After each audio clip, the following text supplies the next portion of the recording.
ข้อความมันก้นกูก็ที่ทัดสั่งด้วยขึ้นตัวเจ้าเก่า3 ข้อข้อหมายหนึ่งครับเฮาขาดอะไรป้องใจว่ามีเผยทุกนี้เจ้าเก่าไว้ในนั้นเขามีบางมีปืนพรที่มาผันเจ้าเก่าละลายครับบางก้อไหนเป็นในทางผิดปืนทางก็เพิ่มมาใจเก่าเลยเก่าจะเป็นเจ้าไหนเนี่ย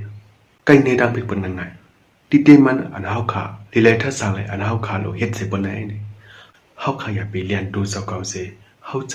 ำถ้าสั่งเรียนดูเจ้าเลยเฮาจำในทางผิดดูเฮาขาเลยก็รู้อีสังเก่ายุบย่ำสังไว้อันเก่าถูกดีเฮ็ดนั่นเป็นอีสัง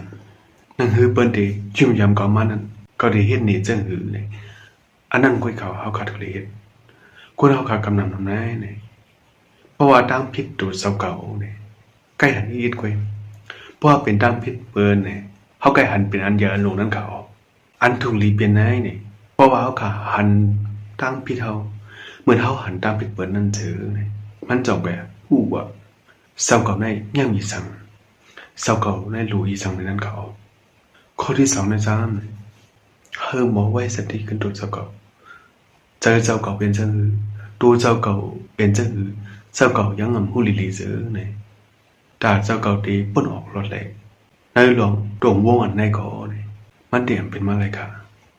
กว่าเปิ้นนั่นแหละเนี่ยเฮาขาถูกดิงบ่เลยเพี้ยนตัวใจเจ้าเก่ามีจังหือเด็ดๆในนั้นเขาพุทธพระเป็นเจ้าสั่งสอนเฮาในไว้ว่าเสือเปิ้นนั้นฮู้ก็ยาวเสือเปิ้นนั้นมีจังหือฮู้ก็เป็นจังกุ้ยหนาตัวเสือเจ้าเก่าเฮานั้นเป็นจังหือไว้เฮาขาถูกเลยลุ่มลาจังหือมันเป็นไว้จังหือมันตึกนี่เจอลำต้อสะเป็นต้อสะโมหะไว้ฮาอันวันนั้นเฮาขาได้เลยคัดเจอทัดสั่งเล็บเห็นด้วยเฮาฮู้ลีลีเฮาปองใจลีลีนั่นเขาข้อหมาย3ครับเฮ็ดนำลัดเก๋ๆนั่นเขาลัดความเก๋ๆเลยเฮ็ดกันนำนั่นเขาเราตั้งอันไหนเนี่ยกวนเฮาขาใกล้เฮ็ดผิดทั้งนำทั้งหลายเพราะว่ามียังจะอันเดียวอันดงมาเอาชื่อเนี่ยเกาดีเฮ็ดหังเป็นจังไหนเกาดีเฮ็ดหังเหมือนไหนเกาดีเฮ็ดหังถึงดีถึงดังลัดความอยากความหลงไว้สิท่าเพราะเมื่อเฮาขามเฮ็ดเป็นไรจอมความเหมือนเฮาละนั่นซื้อเนี่ยเฮาขาก็เดียมีลองยุ่มยำและตัวเฮากุนก่อนและยินอันเฮาละนั่นก็เปิ้นที่มีลองทางเล็กเฮากำเหลียวเขาอายในหลายๆกว่ามันนำเฮ็ดเป็นไรนี่เปิ้นที่ทางจังไหนมากำเหลียวก็เปิ้นนั่นแหละนี่อันถูกลีเป็นได้เด้นี่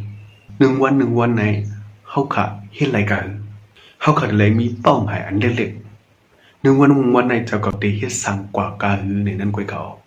เพราะว่าเจ้าก็เฮ็ดสั่งหลายอันเจ้าก็มาเหมือนไว้เป้าหมายอันเล็กกว่าควรซื้อนี่ก็เขาย้ำถึงมานี่ลองตั้งอันเฮาขาใครเป็นลองตั้งอันเฮาขาใครไรนี่ก็